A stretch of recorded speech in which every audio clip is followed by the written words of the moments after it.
Swamiji, Rebirth சம்மந்தப்பட்ட question சுவாமி.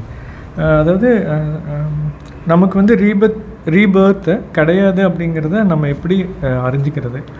அது வந்து நம்ம இல்லைங்கிறீங்க. ரீபர்த் கிடையாது அப்படிங்கிறத எப்படி நம்ம வந்து புரிஞ்சுக்கிறது? ஞானம் அடைஞ்ச பின்னாடி ரீபர்த் வந்து இருக்கா இல்லையா அப்படிங்கிறத நம்ம எப்படி அறிஞ்சிக்கிறதுங்கிறத நம்மளோட ரைட் நாலேஜ் மூலிமா தான் அறிஞ்சிக்க முடியுமா, இல்லை குருவோட வார்த்தைகள் மூலமா நம்ம அதை கேட்டு அறிஞ்சிக்குவோமா? அது சம்மந்தப்பட்ட விளக்கம். அப்புறம் ரீபர்த் இல்லைங்கிறது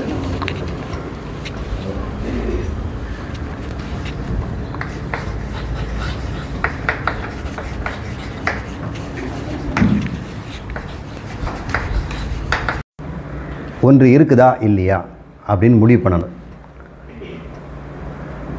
இருக்குதா இல்லையாங்கிறதுக்கு பதில் சொல்லணும்னா நம்முடைய வேதம், நம்முடைய சம்பிரதாயம்னு ஒன்று இருக்கு இல்லையா, டீச்சிங் மெத்தடாலஜி, நம்முடைய சம்பிரதாயத்தில் குரு பரம்பரையில் வியாசர்லேருந்து ஒன்று சொல்லியிருக்கிறாங்க. அது வந்து வஸ்து சித்தி அப்படின்னு பேர். அது வஸ்து சித்தி.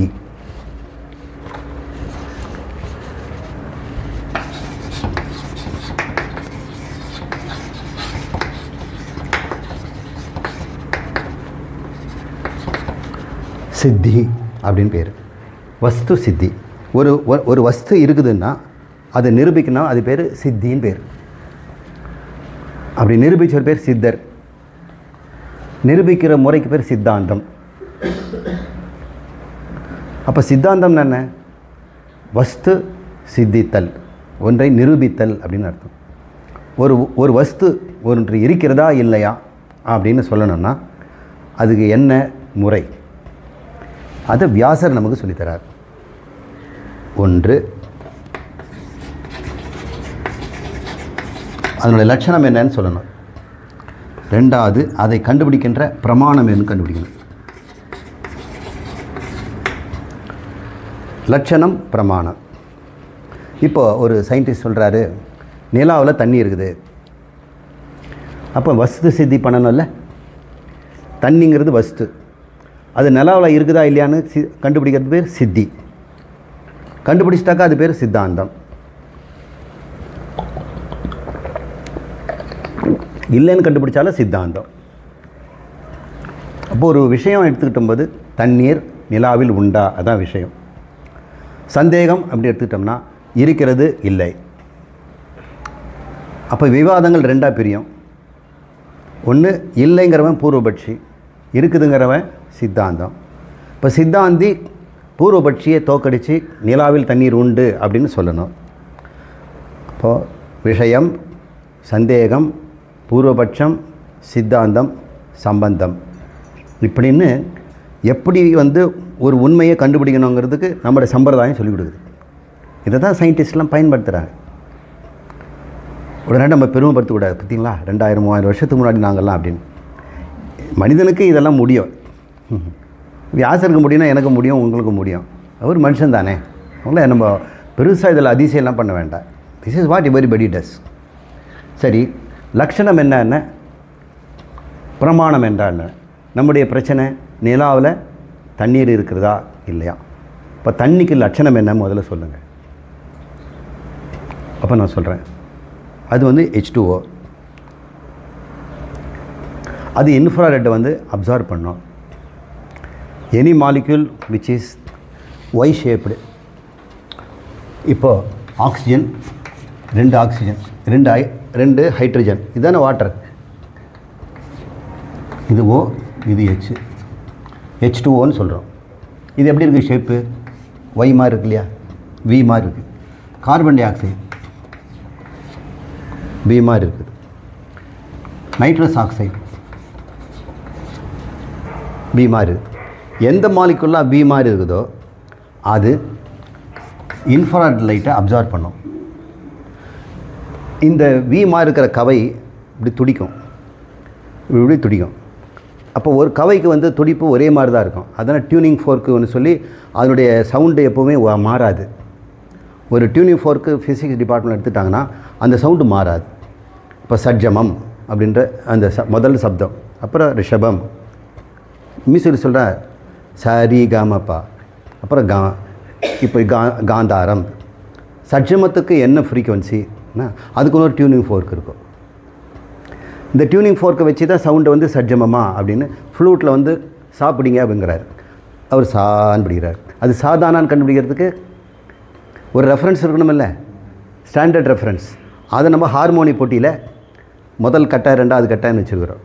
ஹார்மோனிக்கான்னு ஒன்று இருக்குது, சுருதி பிடிக்கிறதுக்குன்னு இருக்குது. இப்போ சுருதி பொட்டியும் இருக்குது. நம்ம என்ன பண்ணுறோன்னா இந்த வைப்ரேஷனோ இன்ஃப்ராருடைய வைப்ரேஷனோ ஃப்ரீக்குவென்சியும் சேமாக இருக்கிறதுனால இந்த மாலிகுல் இதை உரிச்சிக்கும். இன்ஃப்ராரெட் வந்து வாட்டர் அல்லது கார்பன் டை ஆக்சைடை புரிஞ்சுதுன்னா என்ன ஆகும், என்னோடய டெம்பரேச்சர் இன்க்ரீஸ் ஆகும். ஏன்னா எனர்ஜியை வந்து கேப்சர் பண்ணிடுச்சு. அப்போ க்ரீன் ஹவுஸ் எஃபெக்ட்னு சொல்கிறோம். வாட்டர் மாலிகுல் நிறைய இருந்ததுன்னா சூரியனில் வரக்கூடிய வெப்பத்தை அது பிடிச்சிக்கும். இதைத்தான் நம்மளுடைய மைக்ரோவேவுங்கிறான். வாட்டர் மட்டும் சூடாகும், பாத்திரம் சூடாகுது. ஏன் வாட்டர் மட்டும் சூடுதுன்னா அது ஒய் ஷேப்பில் இருக்குது அந்த மாலிக்யூல். அதனுடைய வைப்ரேஷனுடைய ரேட்டும் உங்களுடைய மைக்ரோவேவில் இருக்கக்கூடிய மைக்ரோ லெவலில் இருக்கக்கூடிய சரி புரிஞ்சுக்கிட்டீங்க. இப்போ சொல்லுங்கள், வாட்டருடைய லட்சணம் என்னையா? எத்தனையோ லட்சணம் இருக்குது. நான் சொல்கிறேன், வாட்டர் ஒன்று இருந்ததுன்னா இங்கே இருந்தால் கையில் தொட்டு பார்க்கலாம், குடிச்சு பார்த்துடலாம். எங்கேயோ இருக்க நிலாவில் இருக்குதுங்கிறது நீ குடிக்க முடியாது, கண்ணால் பார்க்க முடியாது, தொட முடியாது. பெஸ்ட்டு என்ன? இன்ஃப்ராரெட்டை அப்சர்வ் பண்ணுதா, பார்த்தா போதும் இல்லையா? அது பேர் பிரமாணம். லக்ஷணம் தெரிஞ்சிடுச்சுன்னா பிரமாணம் கண்டுபிடிச்சிடலாம். தண்ணியுடைய லட்சணம் என்ன? It will absorb IR. அப்போ எப்படி கண்டுபிடிக்கலாம்? ஐஆரை வச்சு பாருங்கள். அப்போ நம்ம நிலாவை இன்ஃப்ராரெட் ஸ்பெக்ட்ரோஸ்கோப்பியில் போட்டு ஃபோட்டோ எடுத்து பார்த்தோம்னா தண்ணீர் கடலாம் கிளியர் கட்டாக தெரியும். அவ்வளோ சிம்பிள் தானே. வியாசர் சொல்லிடுறார், ஒரு பொருள் இருக்குதுன்னு சொன்னால் அது முதல் லட்சணத்தை சொல்லுங்கள். லட்சணம் சொல்லிட்டோம்னா அதோடைய பிரமாணம் என்னன்னு கண்டுபிடிச்சான். எப்படி கண்டுபிடிக்கலான்னு ரொம்ப சுலபம் தானே. இப்போ தண்ணி நான் உதாரணமாக சொன்னேன். இப்போ நீங்கள் கேட்டது, இறந்த பிறகு ஒருவன் பிறப்பதுக்கு இருப்பானா? அவன் பிறக்கணுன்னா அவன் இருக்கணும் இல்லை. ஒரு மனிதன் ஏ இறந்து விட்டான், அவன் பியா பிறந்துட்டான்னா அதை மறுஜன்மம்னு சொல்கிறோம்.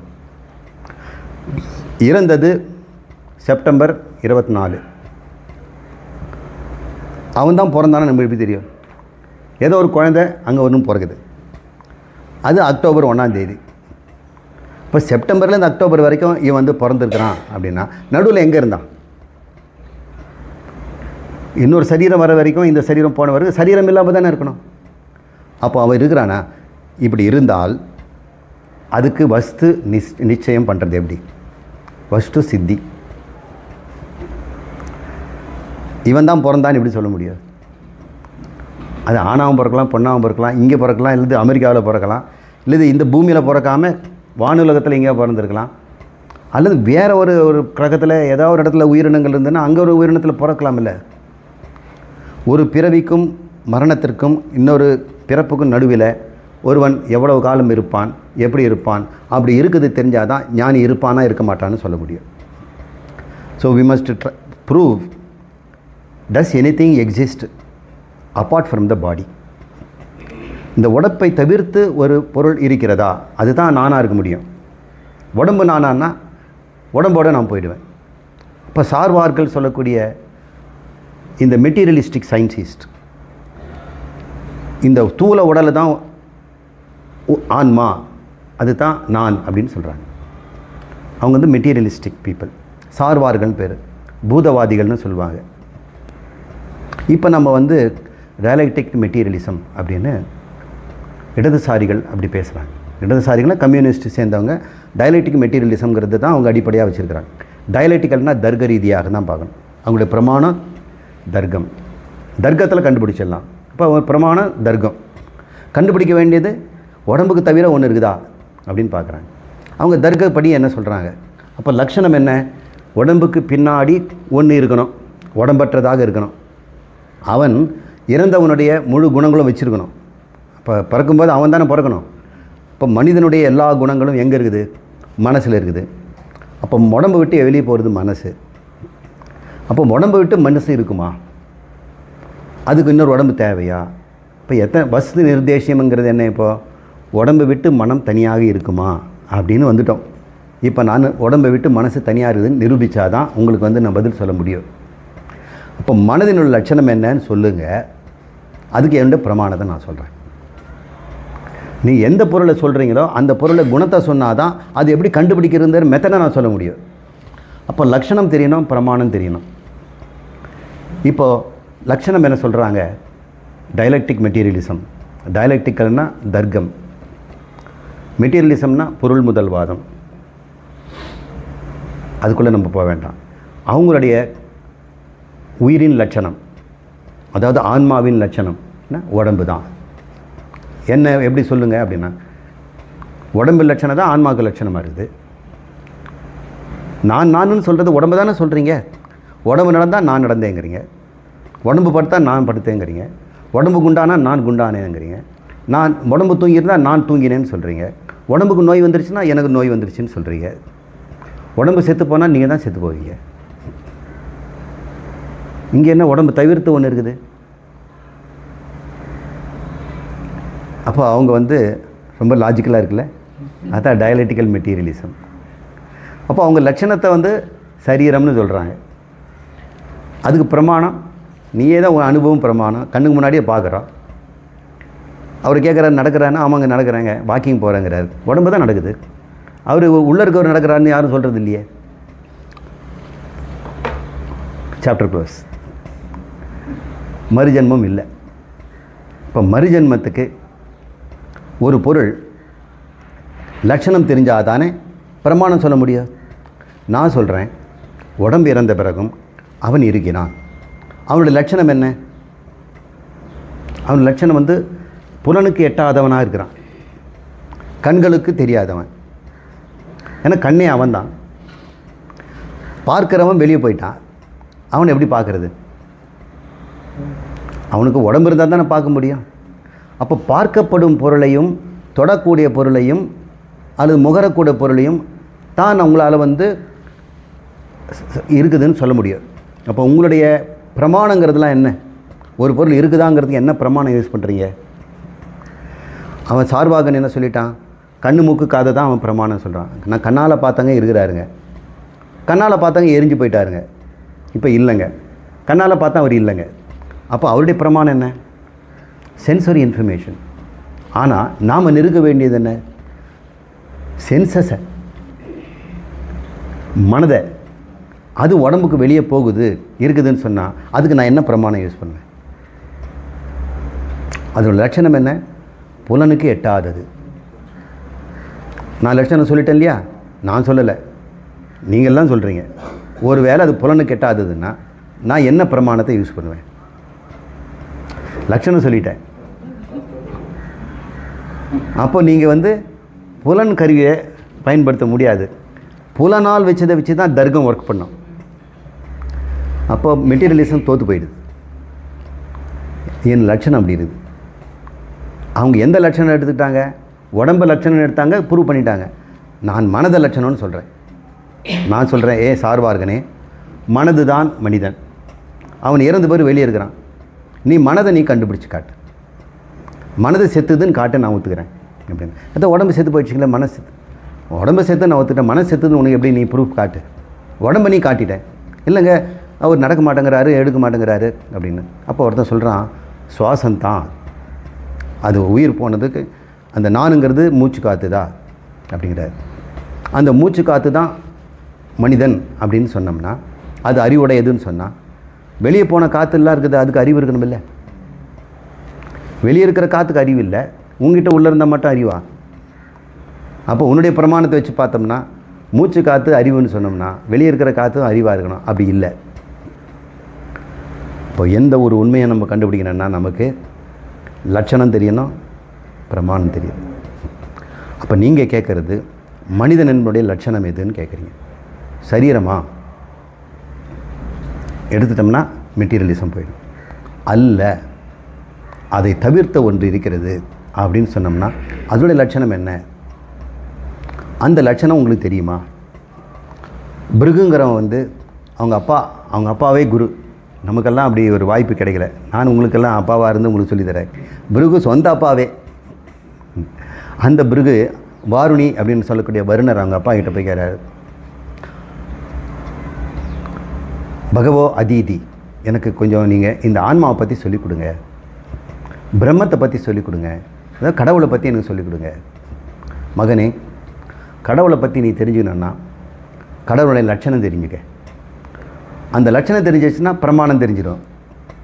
இப்போ நான் லட்சணத்தை சொல்கிறேன், என்ன பிரமாணத்தை சொல்கிறேன் அப்படின்னு அவர் சொல்கிறார். லட்சணம் சொல்கிறாரு, யதானி இமானி சர்வாணி பூதானி ஜாயந்தே ஜாயந்தி யத் பிரயசந்தி யத் பிரவசந்தி தத் பிரம்மேதி விஜிஜ்ஞாசஸ்வ.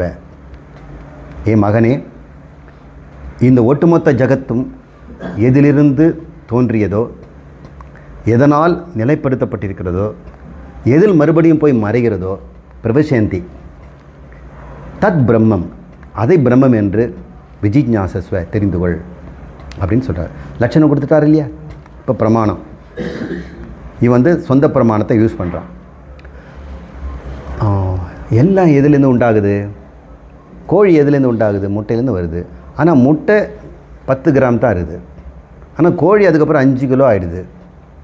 இப்போ முட்டை தான் கோழின்னா கோழியும் 10 கிராம் தானே இருக்கணும். ஆனால் 5 கிலோ எங்கேருந்து வருது? அது சாப்பிட்ட தீனிலேருந்து வந்துடுது. அதுதான் நம்ம பார்க்குறோம் உயிரோடு இருக்கிற கோழி. அப்போ உணவு தான், உணவினால் இந்த உடம்பு தோன்றி, உணவினால் இந்த உடம்பு காப்பாற்றப்பட்டு, கடைசியில் செத்த பிறகு உணவாகவே பூமியில் போய் மறைஞ்சிடுச்சு. எனவே அன்னம் தான் பிரம்மம் அப்படின்னு அவன் முடிவு பண்ணுறான். லட்சணம் கரெக்டாக இருக்கா இல்லையா? இப்போ பிரமாணம் என்ன பயன்படுத்தினான்? அவன் கண்ணுக்கு தெரிகிற காட்சியை தான் பயன்படுத்தினான். காட்சி பிரமாணம், அதுக்கு பிரத்யட்ச பிரமாணத்தை பயன்படுத்திட்டான். ஆனால் அவனுக்கு சொல்லுது, பிரம்மம் எல்லாவற்றும் காரணம்னா அன்னத்துக்கு அதுதானே காரணமாக இருக்கணும். இப்போ அது அன்னமாக இருக்க முடியாது. அன்னங்கிறது இட்லி சாம்பார் தோசை தானே, அதுக்கு அறிவே இல்லையே. அதனால் உடம்புதுன்னா அப்போ இட்லிக்கு அறிவு இருந்துருக்கணுமே. முட்டையிலேருந்து கோழி வந்தது, அது 5 கிலோ ஆனது அது தானியம் சாப்பிட்டதுனால. அப்போ தானியம்தான் கோழியாக இருக்குதுன்னா அந்த தானியத்துக்கு அறிவு இருக்கணுமே. ஆனால் கோழிக்கு அறிவு இருக்குதே. இந்த கோழியினோட அறிவு தானியத்துலேருந்து வந்ததா அப்படின்னு அவனுக்கு கொஞ்சம் அந்த பிறகு யோசனை பண்ணுறான். பார்த்த உடனே, அப்பா நான் அண்ணன் நினச்சேன், அது எனக்கு தெரியல அப்படின்ற. சரி போ, இன்னும் கொஞ்ச நாள் மெடிடேட் பண்ணிட்டு வா அப்படின்னு அனுப்புகிறார். அவனு போய் மெடிடேட் பண்ணுறான். இதே டெஃபினேஷன் தான். யதானி சர்வாணி பூதானி ஜாயந்தே, அதே மந்திரத்தை திருப்பி திருப்பி சொல்வார். அவன் திருப்பி திருப்பி போகிறான். கடைசியில் ஆனந்தம் பிரம்மேதி, ஆனந்தத்தில் தான் எல்லாம் தோன்றுது, ஆனந்தமாக இருக்கிறது, அது ஆனந்தத்தில் தான் மறையுதுன்னு ஒரு அந்த கதையை நம்ம விட்டுடுவோம். நமக்கு இதுலேருந்து என்ன தெரிஞ்சுக்கணும்னா, ஒரு உண்மையை தெரிஞ்சுக்கிறது லட்சணம் தெரியணும். மறுப ஜென்மம் இருக்குதுன்னா, இறந்த பிறகு ஒருத்தன் வெளியே போகிறான்னா அவனுடைய லட்சணம் என்ன? முதல் லட்சணம், அவன் கண்ணுக்கு தெரிய மாட்டான், உன்னுடைய பிரத்யட்ச பிரமாணத்துக்கு வரமாட்டான். அப்போ நீ அவனை அந்த பிரமாணத்தின் மூலம் நிரூபிக்க முடியாது. அதனால் அதே பிரமாணத்தின் மூலம் இல்லைன்னு சொல்ல முடியாது, இருக்குதுன்னு சொல்ல முடியாது, இல்லைன்னு சொல்ல முடியாது. அப்போ நாம் ஒத்துக்கணுமா இல்லையா? என்ன ஒத்துக்கலாம்? உங்களுக்கு சாஸ்திரம் தான் பிரமாணம், வேதம் தான் பிரமாணம், அதெல்லாம் நான் ஒத்துக்க மாட்டேங்க. அப்போ நீங்கள் ஸ்ரத்தை இருந்தால் நீ வேதத்தை எடுத்துக்க. இப்போ ஸ்ரத்தாவான் லபத்தே ஞானம், ஸ்ரத்தை உடையவன் அறிகிறான். ஆச்சாரியவான் வித்யதே புருஷ, ஆச்சாரியானுங்கிற புருஷனை கண்டுபிடிக்கிறான் அப்படின்னு சொல்லியிருக்கார். ஆத்மாவாரே திரஷ்டவியக, அதை கண்டுபிடிக்கணும். அதுக்கு பிரமாணம்னு ஒன்று வேணும்னா வேதம் தான் பிரமாணம். நான் அதெல்லாம் எடுத்துக்க மாட்டேன் சார். பிரமாணம்னா என்ன முதல்ல தெரிஞ்சுக்கங்க. ஒரு பிரமாணத்தினால் கண்டுபிடிச்சதை அந்த பிரமாணத்தினால் தான் கண்டுபிடிக்க முடியும், வேறு பிரமாணத்தை கண்டுபிடிக்க முடியாது. அது பேர் பிரமாணம். இது ஆரஞ்சு அப்படின்னு கண்ணால் சொல்லிட்டேன். இப்போ கண்ணு தானே இதுக்கு பிரமாணம். காதால் இது ஆரஞ்சுன்னு யாரும் சொல்லுவாங்களா? நாக்கால் சொல்ல முடியுமா? அப்போ கண்ணு தான் இதுக்கு பிரமாணம். அப்போ கண்ணை தவிர வேறு பிரமாணம் இதுக்கு ஆரஞ்சுன்னு காட்டுமா? சொல்லுங்கள். கண்ணை தவிர இது நிறத்தை காட்டுறதுக்கு வேறு பிரமாணம் இருக்குதா? கிடையாது இல்லையா? அப்போ நம்ம பிரமாணத்தை நம்ம நம்பி தானே ஆகணும். கண்ணை நம்புறீங்கல்ல. எந்த பிரமாணத்துலேயும் கிடைக்காததை ஒரு பிரமாணம் சொல்லுதுன்னா அதை நீ நம்பி தானே ஆகணும். அப்போது வேதம் ஒரு பிரமாணம். ஏன்னா உனக்கு தெரியாததை அது தெரிவிக்குது. எனக்கு தெரியாதது சொல்லுது, அதை ஏன் நான் நம்பணும்? நம்பினா பழச்சிக்குவேன், நம்பலைன்னா மறுபடியும் செத்து போவேன், மறுபடியும் பிறப்பேன். நீ அதை கண்டுபிடிச்சிட்டினா வேதம் ஒரு பிரமாணம் சொல்லுது. ஏன்னா நீ பிறவாதவன்னு சொல்லுதுங்க. அப்படின்னு என்ன அர்த்தம்? நீ இறவாதவான்னு அர்த்தம். உனக்கு பிறப்பும் இல்லை இறப்பும் இல்லைன்னு வேதம் சொல்லுது.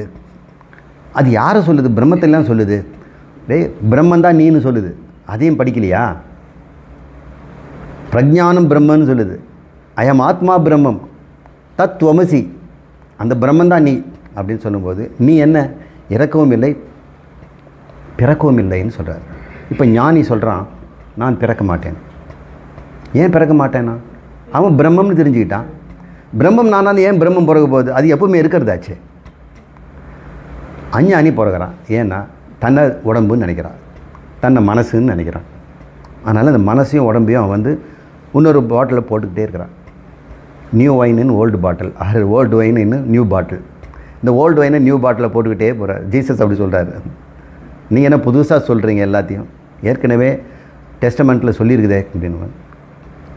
It's a old wine in new bottle. வேணும்னா கேட்டுக்க, சொல்லுதெல்லாம் உண்மை தான். சனாதனம் தான் சொல்கிறேன். ஏன்னா என்னுடைய டெலிவரி தான் வேறு, என்னோட டெலிவரி கூட்ஸ் வந்து இருக்க பார்சல் வேறு, உள்ள கண்டெய்னர் கான்டென்ட்டு ஒன்று தான்.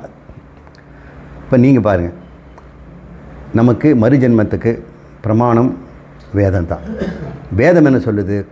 தன்னை ஒருவன் பிறவாத இரவாத ஞான தத்துவமான பிரம்மம் என்று தெரிந்து கொண்டார், அவன் சரீரத்துக்கு தேவையில்லை. சரீரம்னு நினச்சிக்கிட்டா அவன் பிறகுறான். அதனால் சில பேர் சொல்கிறாங்க, ஜோசியர் சொல்லிட்டாரு இதுதான் உங்களுக்கு கடைசி பிறவின்னு. அதெல்லாம் ஒன்றும் கிடையாது. ஜோசியரா பிரமாணம்? நீங்கள் பிறக்கலைன்னா ஒரு அப்படி நிரூபிப்பாங்களா? நீங்கள் நிரூபிக்க முடியுமா? ஜோசியரை நம்ம பிரமாணமாக எடுத்துக்க முடியாது. ஏன்னா ஜோசியர் வந்து சொல்கிறதெல்லாம் அவருடைய சொந்த அறிவிலேருந்து தான் சொல்கிறார், கண் மூக்கு காதுலேருந்து தான் சொல்கிறார். அவரை பிரமாணமாக எடுத்துக்க முடியாது. இந்த விஷயத்துக்கு சாஸ்திரம் பிரமாணம். இப்போது நீங்கள் கேளுங்க, ஞானி மட்டும் பிறக்க மாட்டாருங்க, நாங்களாம் ஏன் பிறக்கிறோன்னா? நீங்களும் பிறக்கலை. உண்மையாக பாருங்கள், நீங்கள் பிரம்மம் கடவுள்னு தெரிஞ்சால் நீங்கள் இப்பவும் பிறக்காதவங்க தான், சரீரத்தில் இருந்துக்கிட்டே பிறக்காதவங்க தான். நீங்கள் எதை நீங்கள் நானுன்னு எடுத்துக்க போகிறீங்க? சரீரத்தை நானுன்னு எடுத்திங்கன்னா பிறந்துடுவீங்க. ஏன்னா சரீரம் பிறந்துக்கிட்டே தான் இருக்குது. நீங்கள் ஆத்மா நானு பிரம்மம் நானுன்னு தெரிஞ்சுக்கிட்டிங்கன்னா நீங்கள் பிறக்கவே வேண்டிய அவசியம் இல்லை, இறக்க வேண்டிய அவசியம் இல்லை. ரெண்டு வகையிலும் பார்த்தா நீங்கள் பிறக்கலை. சரீரம்னு பார்த்தாலும் இன்னொரு சரீரம் எடுத்துகிட்டு இருக்க தான் போகிறீங்க, இன்னொரு சரீரம் எடுத்து இருக்க தான் போகிறீங்க. எப்படி பார்த்தாலும் நீங்கள் இருக்க தான் போகிறீங்க. எல்லோரும் இருக்கிறாங்க. ஆனால் எப்படி இருக்கிறோம்? ஆனந்தமான பிரம்மமாக இருக்கிறோமா, செத்து சத்திரம் அடிக்கிற உயிரினமாக இருக்க போகிறோமா? இங்கே தான் வித்தியாசமே தவிர எல்லாரும் இருக்கிறவங்க தான். இங்கே எதுவுமே இல்லாமல் போகவே முடியாது.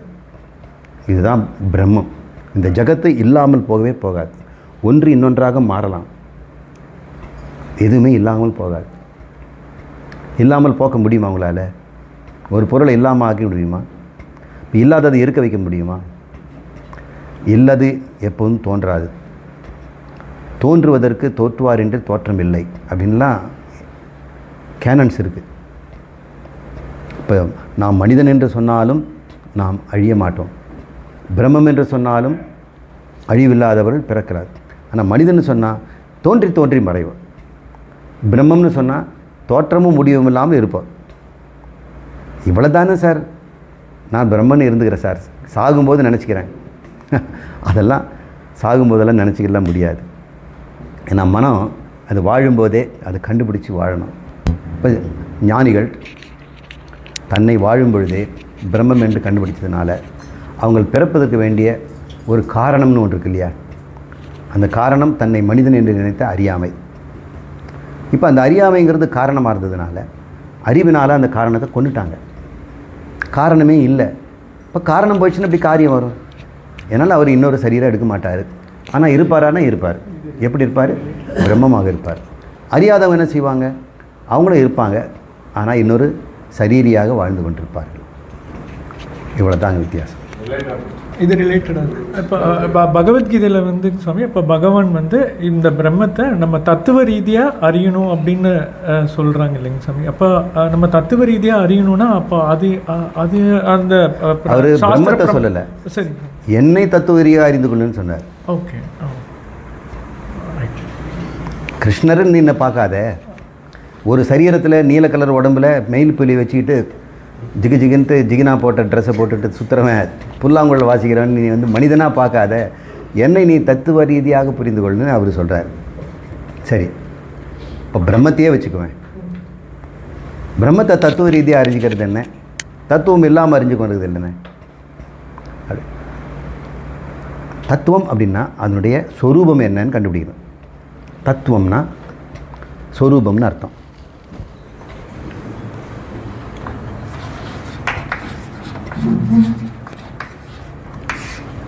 தமிழை சொரூபங்கிறோம், அது ஸ்வரூபம்னு பேர். ஸ்வனா தன்னுடைய, ரூபன்னா தன்மை, தன்மை. ஒரு பொருளுடைய சொரூபம் என்னன்னு கண்டுபிடிக்கணும். இந்த பொருள் பானைன்னு சொல்கிறோம், இதனுடைய தன்மை என்னங்கன்னு கேட்குறோம். அப்போ பானைன்னு சொல்ல மாட்டோம், மண்ணுங்கிறோம். இதனுடைய ஸ்வரூபம். இப்போ இதனுடைய தற்காலிக ரூபம் பானை, ஆனால் பானையாக தோன்றதுக்கு முன்னாடி இதனுடைய சொரூபம் இல்லையா, மண் இருந்தது இல்லையா, மண் தான் இதனுடைய ஸ்வரூபம். பானைங்கிறது ஒரு குணம், நடுவில் வந்துட்டு போச்சு, வந்துட்டு போனால் அது பேர் ஆகந்துகம் பேர், அட்ஜங்க்ட். மண் எப்பவுமே இருக்கும். பானை, இந்த மண் பானையாக விகாரம் எடுக்கும், அப்புறம் போட்டு உடைச்சோம்னா விகாரம் போயிடும், மண் ஆகிடும். மண் ஆகிடல, மண் எப்பவுமே இருந்துகிட்ருக்கு. இப்போ ஸ்வரூபம் மாறாது, ஆனால் பானைங்கிற குணம் மாறும். இப்போ ரெண்டு விஷயத்தை நீங்கள் தெரிஞ்சுக்கணும். ஸ்வரூபம், குணம். ஒரு பொருளுக்கு ஸ்வரூபமும் இருக்கும், குணமும் இருக்கும். இந்த ஸ்வரூபம் குணமில்லாமலும் இருக்கும், குணத்தோடும் இருக்கும்.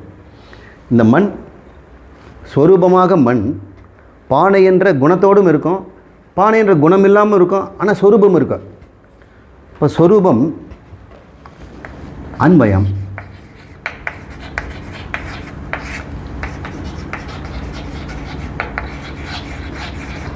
இன்வேரியபிள். குணம் இருக்கும், இல்லாமல் போகும், மாறும், கூஜாவாகும், எது ஒன்றா மாறும். அதனால் இது வந்து வேரியபிள், இது மாறிலி, இது மாறி, இது மாறிக்கிட்டே இருக்கும், இது மாறிலி. இப்போ பிரம்மத்தினுடைய சொரூபம் என்ன, குணம் என்னன்னு கண்டுபிடிக்கணும். எப்பவுமே இது பார்க்கணும்ல, இதான லட்சணம். எல்லாத்துக்கும் அப்படி இருக்கும். இப்போ நான் உதாரணம் சொல்கிறேன். சர்க்கரையில் பொம்மை செய்கிறாங்க, தேர், பெருமாள், லக்ஷ்மி, இது மாதிரிலாம் பொம்மைங்கள்லாம் கடையில் விற்கிறாங்க இல்லையா, பச்சை கலர் சிவப்பு கலர்லாம். அந்த பொம்மைகளுடைய குணம் என்ன, குணம்னு பார்த்தோம்னா அது 10 கிராம், அது விலை வந்து 20 ரூபா. இது வந்து தேர் மாதிரி பண்ணியிருக்கிறாங்க, இது தூண் மாதிரி பண்ணியிருக்கிறாங்க அப்படின்னு அதெல்லாம் சொல்கிறீங்க. இதெல்லாம் சொரூபமா குணமா? குணம், ஏன்னா மாறுது. ஆனால் சொரூபம் எதுன்னு கேளுங்க, சர்க்கரை இனிப்புங்கிறோம். அது மாறுமா? எந்த பொம்மையிலும் அதே மாதிரி தானே இருக்கா. இப்போ நம்மக்கிட்ட உங்ககிட்ட சொரூபம் எது, குணம் எதுன்னு கண்டுபிடிங்க. எதெல்லாம் மாறுதோ அதெல்லாம் குணம். எது எந்த குணம் மாறினாலும் மாறாமல் ஒன்று இருந்ததுன்னா அது சொரூபம். இப்போ உங்ககிட்ட சரீரம் குணமா சொரூபமா? குணம். மாறுது, ஆளுக்கு மாறுது, வேரியபிள். சரி, உங்களுடைய சுவாசம் பிராணன் மாறுது, உங்களுடைய மனம் மாறுது, உங்களுடைய அறிவு மாறுது. என்னடா எனக்கு தெரிஞ்சதெல்லாம் சொல்லிட்டேன், சொரூபம் எதுன்னு தெரியலையே. சொரூபம் எதுங்க, அதை நீங்கள் கண்டுபிடிக்கணும். அந்த மாறாத ஒன்று இருக்குதே, அதுக்கு என்ன சொல்லுது? பகலில் நனவுங்கிற, ராத்திரியில் கனவுங்கிற, அப்புறம் ஆழ்ந்த உறக்கங்கிற, சுஷுப்திங்கிற. இந்த 3 மாறுதில்ல. இந்த 3 மாறாமல் நீ இருந்தல்ல. நான் தான் கனவு கண்டேன். கனவில் நான் என்னவா இருந்தேன் தெரியுமா? ஒரு பறவை மாதிரி பறந்தேங்க அப்படிங்கிறான். கனவுலையா வேரியபிள், கனவில் இன்வேரியபிளாக இருந்தான். நனவில் மனுஷனாக நின்றுக்கிட்டு இருக்கிறேன். கனவில் இருந்த பறவையாக பறந்தேன், இங்கே இப்படி நிற்கிறேனே. அப்போ இதுலேயும் அவன் தானே இருக்கிறான். தூக்கத்தில் சரீரமே இல்லை, சரீரம் இல்லாமல் இருந்தேங்கிறான். அப்போது ஏதோ ஒன்று இன்வேரியபிள் இருக்குது, அது பேர் அன்வயம்னு பேர். ஏதோ ஒன்று மாறிட்டே இருக்குது, அது வித்திரேகம். இப்போ வித்திரேகம் வந்து உன்னுடைய சொரூபமாக இருக்க முடியுமா? சொரூபம்னு சொன்னால் நீ எந்த வித்திரேகம்? சொரூபங்கிறது மாறாதது இல்லையா? இப்போ உன்னிடம் எது மாறாததுன்னு கண்டுபிடி. அப்போ கண்டுபிடிக்கிறதுக்கு என்ன பண்ணணும்? இந்த சரீரத்தெல்லாம் விட்டுட்டு கொஞ்ச நேரம் தியானம் பண்ணு. தியானம் பண்ணும் பொழுது அங்கே தியானத்தில் நீங்கள் எலிமினேட் பண்ணுறீங்க. இந்த சரீரத்தை நீங்கள் விட்டுறீங்க. தியானத்தில் கண்ணு மூடிட்டும் போது சரீரங்கிறது உலகமே இல்லை. கண்ணு காதெல்லாம் அடங்கி போயிடுச்சு. கொஞ்சம் நேரம் ஆனால் காது சப்தெல்லாம் கேட்குறதில்ல, ஃபேன் சவுண்டு எதுவுமே கேட்குறதில்ல தியானத்தில். அப்புறம் ஸ்மெல்லும் போயிடுச்சு. பக்கத்தில் உட்காந்துற சென்டெல்லாம் நமக்கு கொஞ்சம் முதல்ல தியானத்தில் தெரியும், அப்புறம் அதுவும் போயிடுச்சு. அப்புறம் நீங்களும் உங்கள் மனசு மட்டும்தானே இருக்கிறீங்க, நீங்களும் உங்களுடைய எண்ணம் மட்டும்தானே இருக்கிறீங்க. இப்போ நானும் என் எண்ணமும் தானே இருக்குது, தியானத்தில் தானே இருக்குது. அப்போ 2 தானே இருக்குது. இப்போது எண்ணங்கள் மாறுது, எனவே அது குணம். தியானிப்பவன் நான் அங்கே எல்லா எண்ணங்களையும் பார்த்துக்கிட்டு இருந்தேன் பாருங்கள். சாட்சி நான் இன்வேரியபிள், அங்கே இருந்துக்கிட்டே தான் இருக்கிறேன். இப்போ நான் என்னுடைய சொரூபம் என்ன? சாட்சி தானே சொரூபம். மீதியெல்லாம் சாட்சியம். நான் யார்? சாட்சி. On the other things are I am a witness. All the evidence are evident to me. I am self evident. சாட்சி தன்னையும் அறிந்து எண்ணங்களையும் உலகையும் அறியுது. அப்போ அதுக்கு டியூவல் பர்பஸ் இருக்குது. ஒன்று தனக்கு வேறானதையும் அறியுது, தன்னையும் அறியுது. எந்த ஒரு பொருள் தன்னையும் அறிந்து தனக்கு வேறானதும் அறியுமோ அது என் சொரூபம்ங்கிறோம். இப்போ கேளுங்க, என்னுடைய உடம்பு தன்னை அறியுதா? இன்னொன்று அறியுதா? அறியுதா சார் கண்ணால்? நல்லா யோசனை பண்ணிப்பார். அது மாறுது. தன்னையும் அறிவதில்லை, பிரிதொன்றையும் அறிவதில்லை. ஒரே ஒரு பொருள் தான் உள்ளேருந்து தன்னையும் அறிந்து பிரிதியும் அறிகிறது. அது என்னன்னு நீங்கள் விசாரித்தா தான், விசாரணையில் தான் இந்த ஞானம் பிறக்கும். விசாரிக்காமல் கர்மத்தினாலேயோ யஜ்ஞம் பண்ணுவதாலேயோ யாகம் பண்ணுவதாலேயோ தவம் பண்ணுவதாலேயோ நீண்ட நேரம் தியானம் பண்ணுவதனாலேயோ இந்த உண்மை கிடைக்காது. நீங்கள் விசாரிக்கணும். விசாரித்தா எவ்வளோ தூரம் உங்களால் விசாரணைக்கு போக முடியும்? லாஜிக்கலாக ஒரு எல்லைக்கு தான் போக முடியும். அப்போ குரு தான் அதை கரெக்டாக உங்களுக்கு சொல்லித் தருவார். அவர் இதே அன்வய வித்திரேகத்தில் உங்ககிட்டயே மாறாத உன் சொரூபத்தை காட்டி கொடுப்பார். உன் சொரூபம் எதுன்னு பார்த்தோம்னா நித்திய சுத்த முத்த போதஸ்வரூபம். நித்தியம்னு கண்டுபிடிப்பீங்க, இதெல்லாம் அனித்தியம்னு கண்டுபிடிக்கிறேன். எல்லா குணங்களும் அனித்தியம், ஆனால் நானோ நித்தியம். அது சுத்தம், பாவ புண்ணியங்களே கிடையாது. எல்லாம் மாறுகின்ற சரீரம், மாறுகின்ற மனம், மாறுகின்ற புத்தி தான் பாவ புண்ணியத்தை பண்ணுது. நான் அல்ல, நான் நித்திய சுத்த புத்த, எப்பவுமே அறிந்து கொண்டிருக்கின்ற முக்த விடுபட்ட. இந்த சாட்சி எதுலேயுமே ஒட்டலை. மனம் உடம்போடு ஒட்டுது, உடம்பு உலகத்தோடு ஒட்டுது, புத்தி மனசோடு ஒட்டுது. இவங்கெல்லாம் ஜாயிண்ட்டு ஒருத்தரை ஒட்டிக்கிட்டே இருப்பாங்க. ஆனால் சாட்சியாகிய நான் எதிலும் கலப்பதில்லை. அசங்கோகமகம், நான் மாறாத, எதிலும் தீண்டப்படாத, என்னை கத்தியும் வெட்டுவதில்லை, நெருப்பும் எரிப்பதில்லை, தண்ணீரும் நனைப்பதில்லை, காற்றும் உலர்ப்பதில்லை எல்லாம் பகவான் சொல்கிறார். அப்படி புரிந்து கொள்வது தான் தத்துவ ரீதியாக சொரூபத்தை கண்டுபிடி. மற்ற தத்துவத்தை நீ வச்சுக்காத, தத்துவங்களை தள்ளு.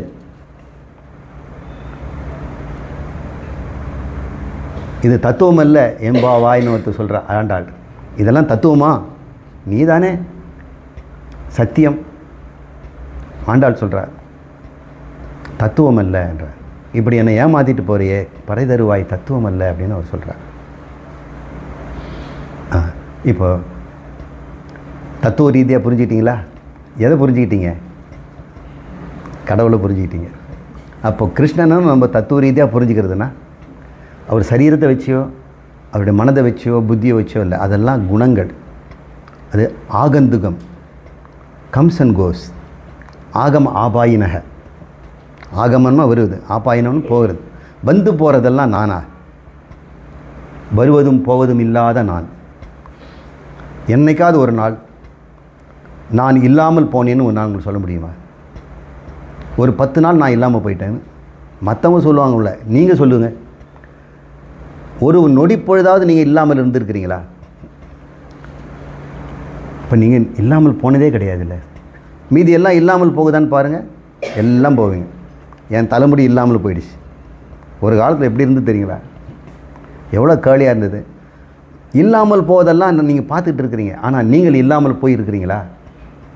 உங்களுடைய கையில் போட்ட நெயில் பாலிஷு அல்லது உங்களுக்கு வந்து ஓட்டருக்கு போடும்போது போட்ட அந்த கருப்பு கோடு எல்லாம் இல்லாமல் போயிடுது.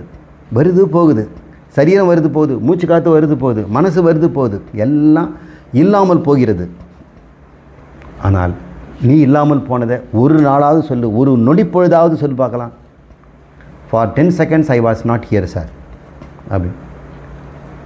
அப்படி சொல்கிறதுலேருந்தே நீ இருக்கிறேன்னு அர்த்தம். நீ போனதை நீ கண்டுபிடிச்சிருக்கிற. 10 செகண்ட் நீ இல்லைன்னா 10 செகண்ட் போனது உனக்கு எப்படி தெரியும்? நீ தான் இல்லையே. இப்போ யாரோ போனதை நீ பார்த்துருக்கிற. எவன் ஒருவன் தன்னை நித்திய சுத்த புத்த முக்தம் என்று தெரிந்து கொண்டானோ அவன் நித்தியம். அவன் எதுக்கு பிறகுறான்? அவன் எதுக்கு சாகிறான்? இதைத்தான் நம்ம சொல்கிறோம். இன்னும் ஞானிக்கு என்ன பெரிய கொம்பு முளைச்சவங்களா? நீங்களும் தான். ஞானிக்கு என்ன இருக்குது, அதெல்லாம் உங்களுக்கும் இருக்குது.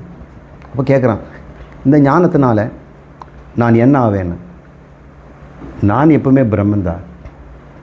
இப்போ ஞானிகளுக்கெல்லாம் அதே மாதிரி பசி துன்பம் எல்லாருமே கடன் தொல்லை எல்லாம் இருக்குமுன்னு அதெல்லாம் இருக்கும். போயா உன் பிரம்ம ஞானமா? எல்லாம் அப்படியே இருக்குதுன்றங்கிற, அப்புறம் நான் மட்டும் பிரம்மம்னு சொல்லிக்கிறதா? You are brain washing me அப்படின்னு அவன் சொல்கிறான். அவனுக்கு வந்து பிரம்மமான ஞானி ஆயினா ஏதாவது புதுசாக தான் ஆயிடணுமா? இங்கே பிரம்ம ஞானம் சொல்லுது எதுவுமே மாறாது. ஏன் மாறுறதெல்லாம் நீ இல்லை, மாறுறதெல்லாம் உண்மையிலே இல்லாத பொருள். அதெல்லாம் மித்யா, உன்னால் உணரப்படுவது. They are evident to you. You are self evident, self effulgence அப்படின்னு புரிஞ்சுக்கிறோம். சரி, வேறு கேள்விங்க.